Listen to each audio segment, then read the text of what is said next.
श्रुतिपेडिया में आप सभी का स्वागत है।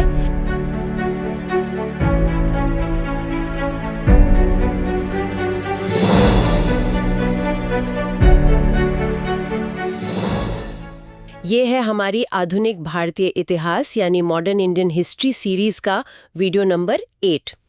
और ये सीरीज खासतौर पर UPSC, state PSC, SSC, railway और ऐसी ही दूसरी सरकारी परीक्षाओं की तैयारी करने वाले साथियों के लिए है। आज हम एक ऐसे टॉपिक पर गहराई से बात करने वाले हैं जो हर भारतीय के दिल के करीब है और एग्जाम के लिए तो बहुत ही महत्वपूर्ण है। जी हाँ, हम बात कर रहे हैं 1857 के विद्रोह की, रिवोल्ट ऑफ 1857, जिसे भारत का पहला स्वतंत्रता संग्राम, फर्स्ट वॉर ऑफ इंडिपेंडेंस भी कहा जाता है।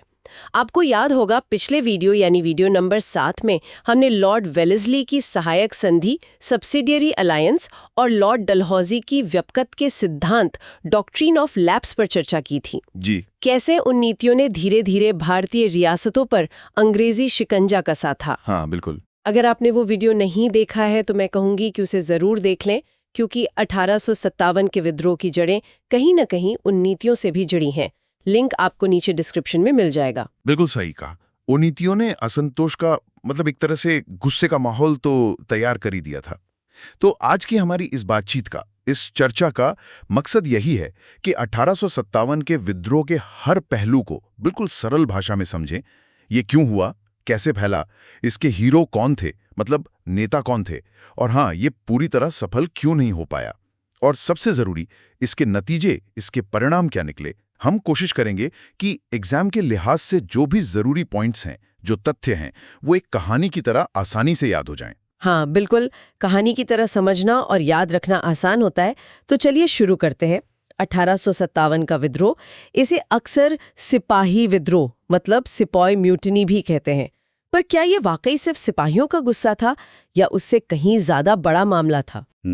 ये बहुत अच्छा सवाल है और यहीं से इसकी अहमियत समझ आती है। देखिए, शुरुआत तो बेशक 10 मई 1857 को मेरठ में सिपाहियों के विद्रोह से हुई, इसमें कोई शक नहीं। लेकिन ये आग ना जंगल की तरह फैली, बहुत तेजी से, और जल्द ही इसमें सिर्फ सिपाही नहीं रहे। उत्तर और मध्य भारत के बड़े हिस्से के राजा, नवाब, जमींदार, किसान, कारीगर, आम लोग सब शामिल हो गए। ये ब्रिटिश साम्राज्यवाद ब्रिटिश इंपीरियलिज्म के खिलाफ पहला इतना बड़ा, इतना व्यापक और संगठित गुस्सा था। विद्रोही दिल्ली पहुंचे और उन्होंने बूढ़े मुगल बादशाह बहादुर शाह जफर को अपना नेता घोषित कर दिया। ये एक तरह से इस विद्रोह के अखिल भारतीय चरित्र का प्रतीक बन गया, भले ही वो नेतृत्व असल में सांकेतिक ज्यादा था। इसीलिए इसे प्रथम स्वतंत्रता संग्राम कहना शायद ज्यादा सही लगता है। ये नाम सुनते ही एक गर्व का एहसास होता है। बिल्कुल। लेकिन सवाल ये है कि अंग्रेजों के लगभग 100 साल के शासन के बाद अचानक इतना बड़ा उबाल क्यों आया? क्या कारण थे इसके पीछे? परीक्षाओं में ये कारणों वाला सवाल तो अक्सर आता है। हाँ, बिल्कुल आता है, और ये समझना बहुत जरूरी है कि ये विद्रोह किसी एक वजह से नहीं हुआ। ये दशकों से, सालों से जो गुस्सा जमा हो रहा था ना, उसका एक विस्फोट था। इसे ठीक से समझने के लिए हम कारणों को कुछ हिस्सों में बांट सकते हैं, जैसे राजनीतिक कारण, आर्थिक कारण, सामाजिक और धार्मिक कारण, और फिर सैनिक कारण। तो सबसे पहले बात करते हैं राजनीतिक कारणों की, यानी पॉलिटिकल कॉजेस की।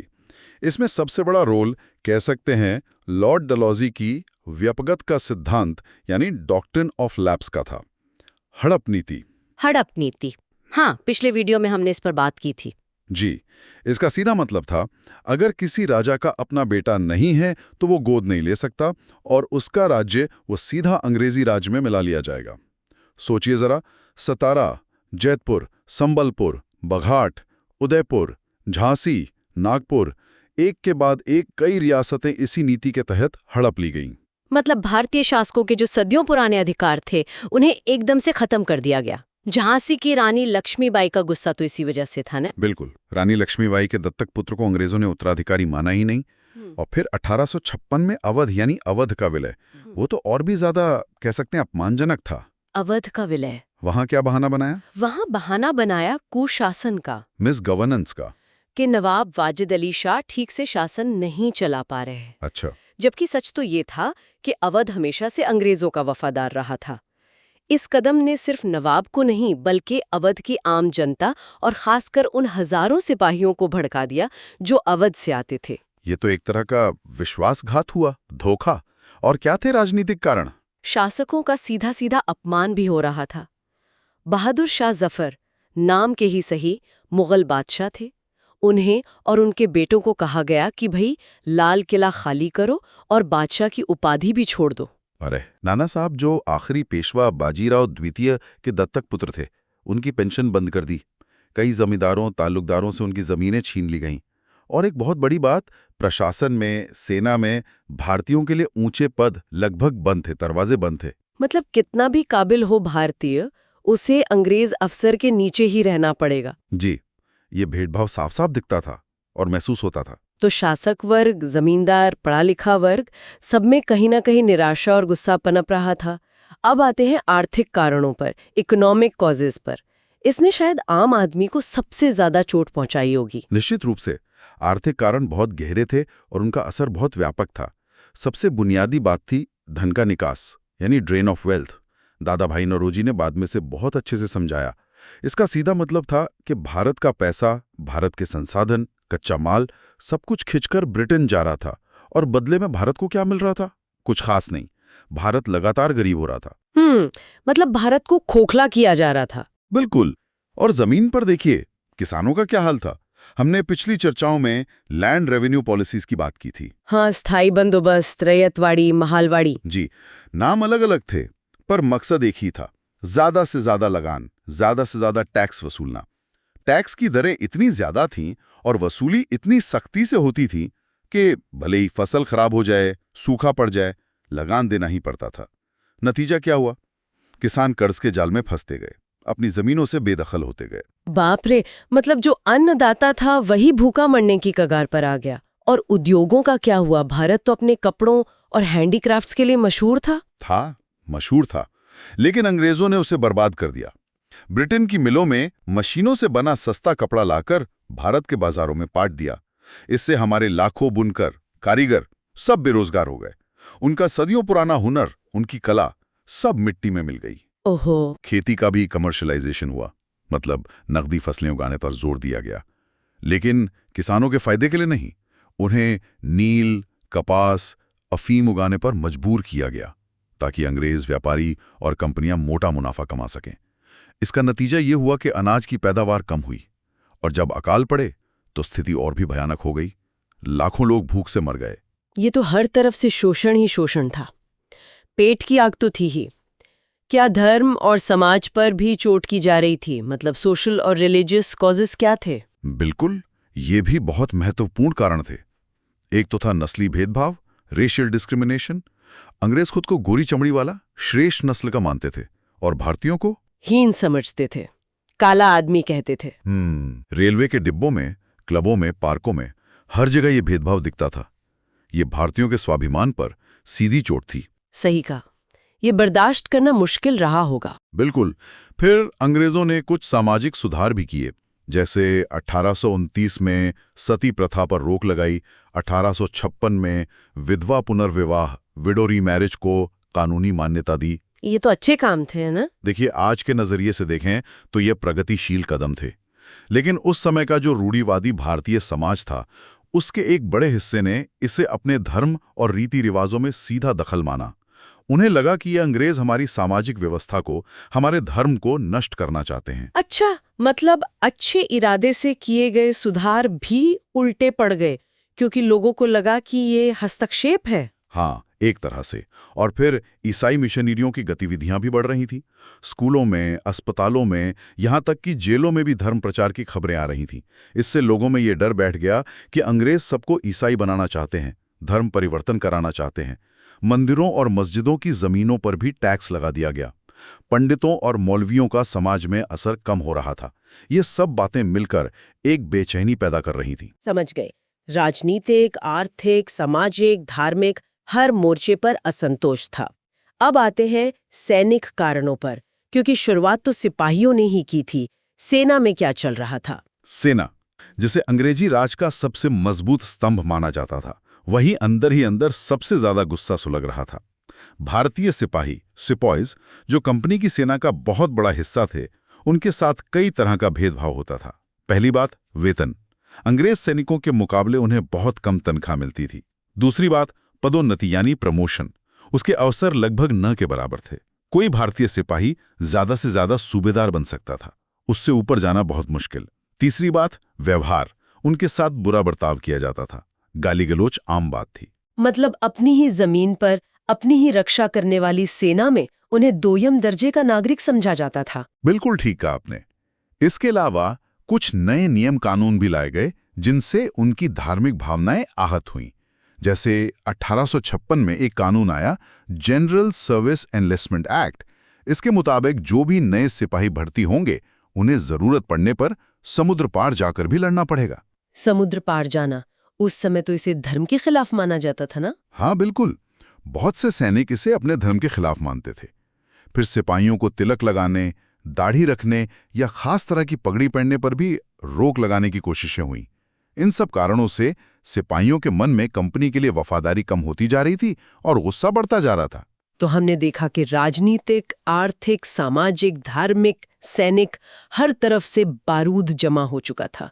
माहौल एकदम तैयार था, बस एक चिंगारी की जरूरत थी। वो चिंगारी क्या थी? What was the immediate cause जिसने इस ज्वालामुखी को फोड़ दिया? वो चिंगारी थी नई एनफील्ड राइफल और उसके चिकनाई वाले कारतूस, ग्रीस्ड कार्ट्रिजेस। जनवरी 1857 में ये नई राइफलें सेना में लाई गईं। इन राइफलों के कारतूसों को लोड करने से पहले उनके ऊपर लगी एक कैप को दांतों से काटना पड़ता था। दांतों से? हाँ, और जल्दी सिपाहियों के बीच ये खबर फैली या अफवाह फैली या शायद ये सच भी था कि इन कारतूसों पर जो चिकनाई लगी है वो गाय और सूअर की चर्बी से बनी है। ओहो, गाय हिंदियों के लिए पवित्र और सूअर मुसलमानों के लिए हराम। ये तो सीधा दोनों समुदायों की धार्मिक भावनाओं पर हमला था। बिल्कुल, सिपाहियों को लगा कि ये जानबूझकर उनके धर्म को भ्रष्ट करने की, उन्हें ईसाई बनाने की एक सोची समझी साजिश है। और फिर जो पहली बड़ी घटना हुई वो ही बैरकपुर छावनी में, कलकत्ता के पास। 29 मार्च 1857 को 34th नेटिव इन्फेंट्री के एक युवा सिपाही थे, मंगल पांडे। उन्होंने इन कारतूसों का इस्तेमाल करने से साफ इनकार कर दिया और गुस्से में अपने अंग्रेज अफसरों पर हमला कर दिया। मंगल पांडे, हाँ, इनका नाम तो सब जानते हैं। जी, उन्हें पकड़ लिया गया और 8 अप्रैल 1857 को फांसी दे दी गई। मंगल पांडे का बलिदान क्या यहीं से विद्रोह की औपचारिक शुरुआत मान सकते हैं? हाँ, ये पहली बड़ी चिंगारी थी, पहली शहादत। इसके बाद ये खबर आग की तरह दूसरी छावनियों में फैली। अप्रैल के आखिर में मेरठ छावनी में, वहां तीसरी नेटिव कैवलरी के 90 सिपाहियों को परेड में इन नए कारतूसों को इस्तेमाल करने का हुक्म दिया गया। उनमें से 85 सिपाहियों ने साफ इनकार कर दिया। 85 ने? हाँ, 9 मई को उन 85 सिपाहियों का कोर्ट मार्शल किया गया। सरेआम उनकी वर्दियां फाड़ी गईं, उन्हें बेड़ियों में जकड़ा गया और 10-10 साल की बामशक्कत कैद की सजा सुना दी गई। ये अपमान, ये जिल्लत उनके बाकी साथी सिपाहियों से बर्दाश्त नहीं हुई। और फिर अगले ही दिन 10 मई को? अगले ही दिन रविवार था, 10 मई 1857, मेरठ में तैनात भारतीय सिपाहियों ने खुला विद्रोह कर दिया, बगावत कर दी। उन्होंने सबसे पहले जेल तोड़कर अपने उन 85 साथियों को छुड़ाया। फिर उन्होंने अंग्रेज अफसरों को मारना शुरू किया, उनके बंगलों में आग लगा दी, शस्त्रागार पर कब्जा कर लिया और मारो फिरंगी को के नारे लगाते हुए वो दिल्ली की तरफ चल पड़े। दिल्ली चलो, वाह, ये नारा तो इतिहास बन गया। दिल्ली पहुंचकर क्या हुआ? वो रात भर चलते रहे और 11 मई की सुबह यमुना नदी पार करके दिल्ली पहुंच गए। दिल्ली में जो भारतीय सिपाही तैनात थे वो भी इन मेरठ वाले सिपाहियों के साथ मिल गए।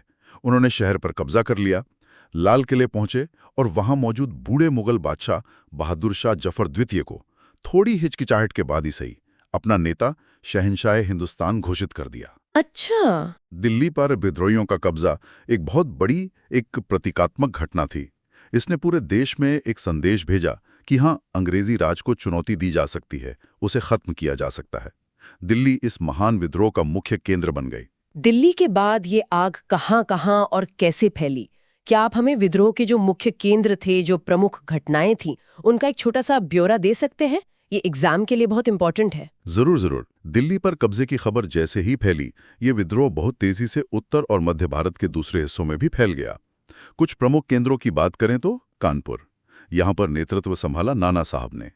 ये आखिरी पेशवा बाजीराव द्वितीय के दत्तक पुत्र थे और अंग्रेजों ने इनकी पेंशन बंद कर दी थी। उनके साथ तात्या टोपे और अजीमुल्ला खान जैसे बहुत ही योग्य और बहादुर सलाहकार थे।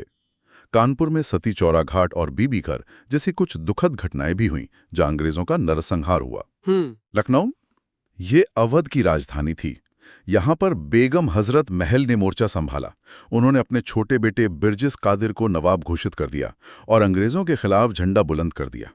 उन्होंने आम लोगों, किसानों, जमींदारों, सिपाहियों सबको एकजुट किया और अंग्रेजों को महीनों तक कड़ी टक्कर दी। लखनऊ में ब्रिटिश रेजिडेंसी का घेराव बहुत मशहूर है।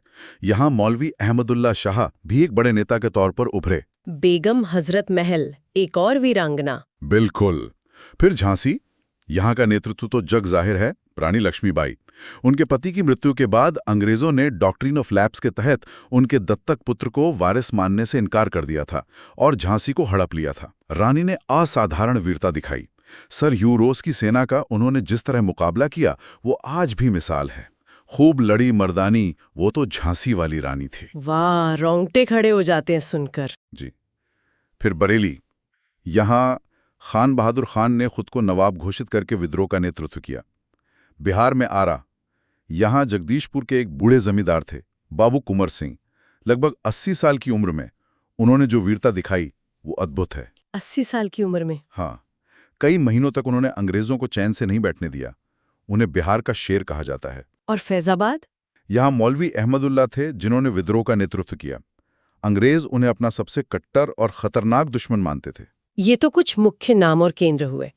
ऐसा लगता है पूरा उत्तर भारत और मध्य भारत इस संग्राम की चपेट में आ गया था।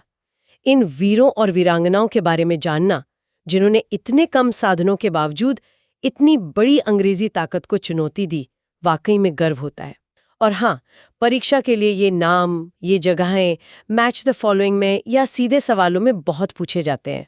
हाँ बिल्कुल, इन नेताओं का योगदान कभी भुलाया नहीं जा सकता। दिल्ली में कहने को तो बहादुर शाह जफर नेता थे, पर असली मिलिट्री कमांड जनरल बख्त खान के हाथ में थी, जो बरेली से अपनी फौज लेकर दिल्ली आए थे। तात्या टोपे अपनी गुरिल्ला युद्ध नीति मतलब छापामार लड़ाई के लिए मशहूर हुए। रानी लक्ष्मीबाई की वीरता तो खैर लोक कथा बन चुकी है। बेगम हजरत महल की संगठन क्षमता गजब की थी और कुंवर सिंह का जज्बा 80 साल की उम्र में वो तो एक मिसाल है। बिल्कुल, इतने वीर नेता, इतना जोश, इतना बड़ा फैलाव। फिर भी ये विद्रोह पूरी तरह सफल क्यों नहीं हो पाया? अंग्रेज इसे दबाने में कामयाब कैसे हो गए? What were the causes of failure? असफलता के क्या कारण थे? ये सवाल भी अक्सर एग्जाम में आता है।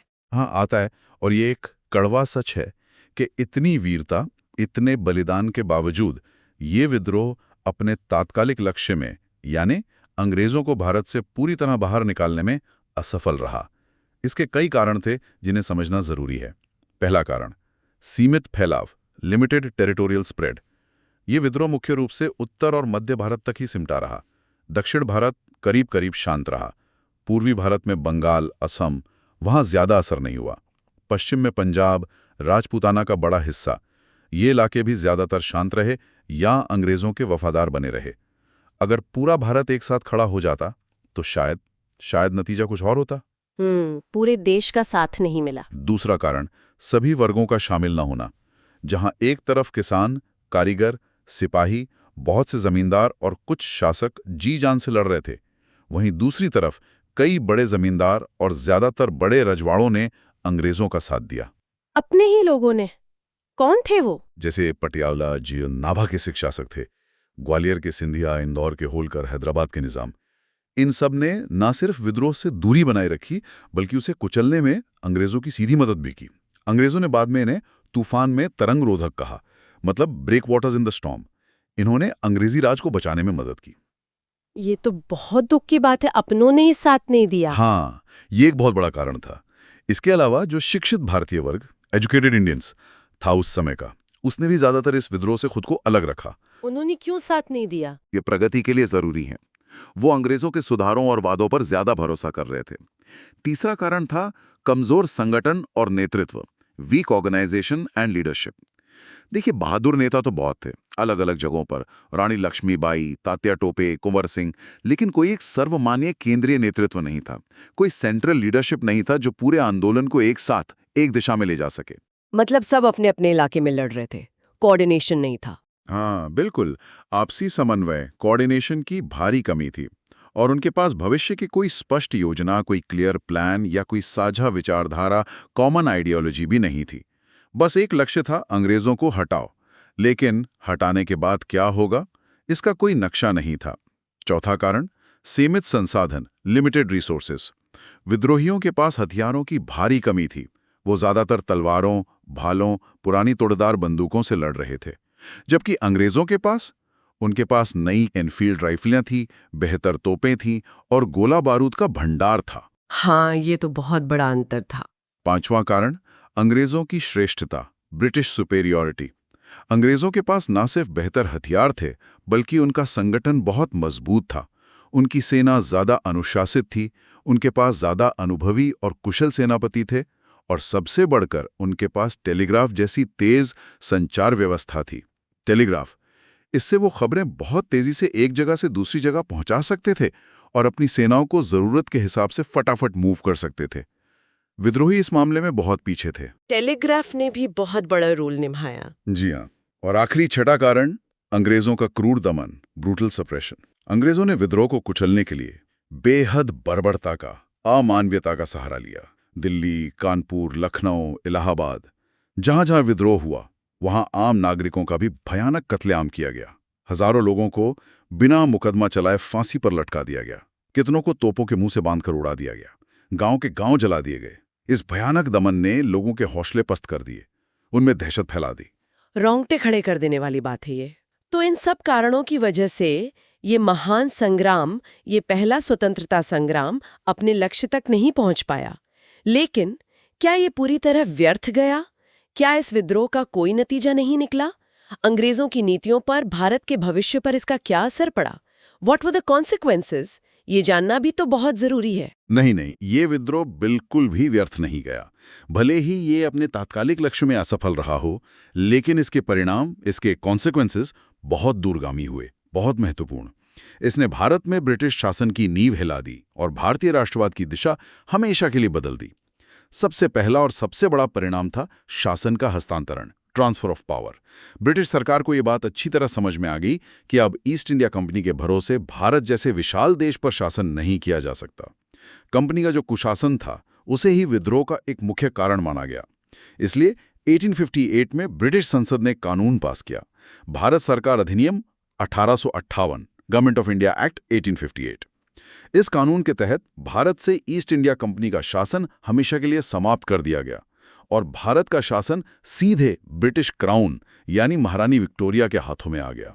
अच्छा, मतलब कंपनी राज खत्म और ताज का राज शुरू। ये तो बहुत बड़ा बदलाव था।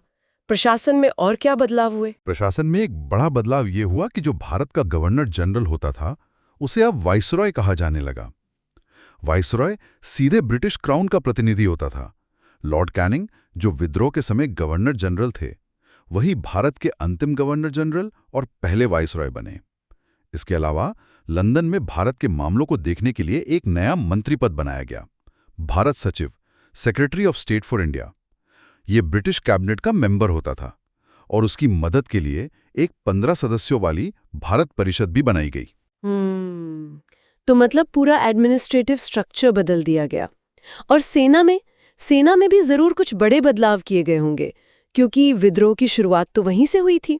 हाँ बिल्कुल, सेना का पुनर्गठन एक बहुत बड़ा कदम था। इसके पीछे डर था कि दोबारा ऐसा विद्रोह ना हो जाए। सबसे पहले तो सेना में यूरोपीय सैनिकों की संख्या और उनका अनुपात बढ़ाया गया, खासकर बंगाल आर्मी में, जहां विद्रोह सबसे ज्यादा फैला था। पहले भारतीय सैनिकों की संख्या बहुत ज्यादा थी, अब उसे कम किया गया। जो तोपखाना जैसे महत्वपूर्ण हथियार थे, वो पूरी तरह से यूरोपीय सैनिकों के कंट्रोल में रखे गए। और दूसरा जो सबसे खतरनाक काम किया गया, वो था भारतीय सैनिकों की भर्ती में फूट डालो और राज करो, यानी डिवाइड एंड रूल की नीति को लागू करना। वो कैसे? सैनिकों को अब उनकी जाति, उनकी समुदाय और उनके क्षेत्र के आधार पर अलग अलग रेजिमेंटों में बांटा गया, जैसे Sikh regiment, Gorkha regiment, Rajput regiment, Madras regiment. मकसद ये था कि इन सैनिकों में आपसी एकता न पनपने पाए, उनमें अखिल भारतीय वाली भावना न आए। वो खुद को सिख, गोरखा, राजपूत पहले समझें, भारतीय बाद में, ताकि वो दोबारा कभी मिलकर अंग्रेजों के खिलाफ खड़े ना हो सकें। यहीं से लड़ाकू और गैर लड़ाकू जातियों का सिद्धांत भी खड़ा गया। ओहो। कुछ समुदायों को लड़ाकू मानकर सेना में भर्ती बढ़ाई गई और कुछ को गैर लड़ाकू मानकर कम किया गया। ये बहुत दूरगामी परिणाम हुआ। हाँ, विद्रोह के बाद अंग्रेजों ने इस नीति को और भी शातिर तरीके से और ज्यादा व्यवस्थित ढंग से लागू किया। उन्होंने जानबूझकर हिंदुओं और मुसलमानों के बीच शक, अविश्वास और नफरत के बीज बोए। पहले उन्होंने विद्रोह के लिए मुसलमानों को ज्यादा जिम्मेदार ठहराया और उनके साथ बहुत सख्ती बरती, लेकिन बाद में उन्होंने दोनों समुदायों को एक दूसरे के खिलाफ भड़काने और इस्तेमाल करने की नीति अपनाई। सर सैयद अहमद खां जैसे मुस्लिम नेताओं को बढ़ावा दिया गया ताकि वो मुसलमानों को कांग्रेस और राष्ट्रीय आंदोलन से दूर रख सकें। इसी नीति का जहर धीरे धीरे फैलता गया और उसका भयानक नतीजा हमें आज़ादी के समय देश के बंटवारे के रूप में देखना पड़ा। जी, एक और महत्वपूर्ण बदलाव आया, देशी रियासतों के प्रति नीति, पॉलिसी टुवर्ड्स प्रिंसली स्टेट्स। अंग्रेजों को ये बात समझ आ गई थी कि विद्रोह के समय सिंधिया, होलकर, निजाम जैसी कई रियासतों ने उनका साथ देकर उन्हें बचाया था। वो तरंग रोधक साबित हुए थे। इसलिए अब विलय की नीति, पॉलिसी ऑफ एनेक्सेशन, जैसे कि वो डॉक्ट्रिन ऑफ लैप्स थी, उसे पूरी तरह से छोड़ दिया गया, तिलांजलि दे दी गई। महारानी विक्टोरिया ने 1 नवंबर 1858 को अपनी घोषणा क्वींस प्रोक्लेमेशन में भारतीय राजाओं और नवाबों को ये आश्वासन दिया कि अब उनके राज्यों को हड़पा नहीं जाएगा। उनके अधिकारों, उनके सम्मान, उनकी गरिमा का पूरा ध्यान रखा जाएगा और उन्हें गोद लेने का अधिकार भी वापस दे दिया गया। अच्छा, मतलब अब दोस्ती का हाथ बढ़ाया गया। हाँ, मकसद यही था कि इन शासकों को ब्रिटिश राज का पक्का वफादार सहयोगी बनाकर रखा जाए। उन्हें अंग्रेजी छत्रछाया में सुरक्षित महसूस कराया जाए ताकि वो दोबारा विद्रोह का ख्याल भी न लाए। तो अगर हम संक्षेप में देखें तो विद्रोह के बड़े परिणाम हुए। कंपनी राज खत्म, सीधा क्राउन का शासन शुरू हुआ, वायसरॉय और भारत सचिव के पद बने, सेना का पुनर्गठन हुआ, बांटो और राज करो की नीति और तेज हुई और रियासतों को हड़पने की बजाय उन्हें साथ बनाए रखने की कोशिश शुरू हुई। ये तो हुए अंग्रेजों की तरफ से बदलाव, लेकिन भारतीय पक्ष के लिए इस विद्रोह की क्या विशेषताएं थीं? इसका क्या महत्व था? What were the features or significance for India? भारतीय दृष्टिकोण से देखें तो 1857 के विद्रोह की कई खास बातें हैं, कई विशेषताएं हैं। पहली, व्यापक भागीदारी, ब्रॉड पार्टिसिपेशन। जैसा हमने पहले भी कहा, इसमें सिर्फ सैनिक नहीं थे, किसान, कारीगर, जमींदार, पंडित, मौलवी, राजे रजवाड़े, समाज के बहुत सारे अलग अलग तबके इसमें शामिल थे। ये सिर्फ एक तबके का विद्रोह नहीं था। दूसरी और शायद सबसे महत्वपूर्ण विशेषता, हिंदू मुस्लिम एकता, हिंदू मुस्लिम यूनिटी। ये इस विद्रोह का एक बहुत ही शानदार, बहुत ही चमकदार पहलू था। हाँ, ये वाकई कमाल की बात थी। बहादुर शाह जफर, एक मुसलमान बादशाह, को सबने मिलकर अपना नेता माना। नाना साहब के सबसे भरोसेमंद सलाहकार अजीमुल्ला खान थे। रानी लक्ष्मीबाई की सेना में उनके तोपची मुसलमान थे। हर जगह हिंदुओं और मुसलमानों ने कंधे से कंधा मिलाकर अंग्रेजों का मुकाबला किया। अंग्रेज ऐसे एकता को देखकर सबसे ज्यादा घबराए थे और इसे तोड़ने की उन्होंने बाद में भरपूर कोशिश की। सही। तीसरी विशेषता, जन विद्रोह का चरित्र, character of a popular revolt. ये सिर्फ एक सैन्य गदर यानी मिलिट्री म्यूटनी नहीं था। अवध जैसे इलाकों में तो ये एक व्यापक जन विद्रोह, पॉपुलर रिवोल्ट बन गया था, जहां आम गांव वाले भी अंग्रेजों के खिलाफ उठ खड़े हुए थे। और चौथी और सबसे दूरगामी विशेषता, राष्ट्रवाद का बीजारोपण यानी सीड ऑफ नेशनलिज्म। भले ये विद्रोह अपने तात्कालिक लक्ष्य में असफल रहा, लेकिन इसने भविष्य के भारतीय राष्ट्रवाद की नींव रख दी, जमीन तैयार कर दी। इसने पहली बार इतने बड़े पैमाने पर भारतीयों को एक साझा दुश्मन, अंग्रेजी हुकूमत के खिलाफ लड़ने का अनुभव दिया, एक साझा पहचान का एहसास कराया। इसने ये चेतना जगाई कि अंग्रेजी शासन कोई अपराजय शक्ति नहीं है, उसे चुनौती दी जा सकती है, उसे हराया जा सकता है। 1857 के वीरों की कहानियां, उनके बलिदान, ये भविष्य के स्वतंत्रता सेनानियों के लिए प्रेरणा का एक बहुत बड़ा स्रोत बने। वीर सावरकर ने ही इसे सबसे पहले भारत का प्रथम स्वतंत्रता संग्राम कहा था और इसके महत्व को रेखांकित किया था। बिल्कुल। और परीक्षा की दृष्टि से भी, जैसा हमने बीच बीच में बात की, विद्रोह के कारण, इसके मुख्य नेता और केंद्र, इसकी असफलता के कारण और इसके परिणाम, ये सभी हिस्से बहुत ज्यादा महत्वपूर्ण हैं। इनसे सवाल बनते ही बनते हैं। यूपीएससी मेंस में भी देखिए, 2016 में सवाल आया कि ये विद्रोह ब्रिटिश नीतियों में कैसे एक वाटरशेड मोमेंट, एक बड़ा मोड़ साबित हुआ। 2019 में पूछा गया कि क्या ये सिर्फ पहले के छोटे मोटे विद्रोहों का ही एक बड़ा रूप था? तो मतलब इसकी गहराई को समझना बहुत जरूरी है। जी बिल्कुल। तो आज हमने 1857 के विद्रोह की पूरी कहानी को, उसके हर पहलू को समझने की कोशिश की। क्यों ये भड़का, कैसे फैला, कौन इसके नायक और नायिकाएं थे, क्यों ये पूरी तरह सफल नहीं हो पाया और आखिर में इसके क्या दूरगामी परिणाम हुए।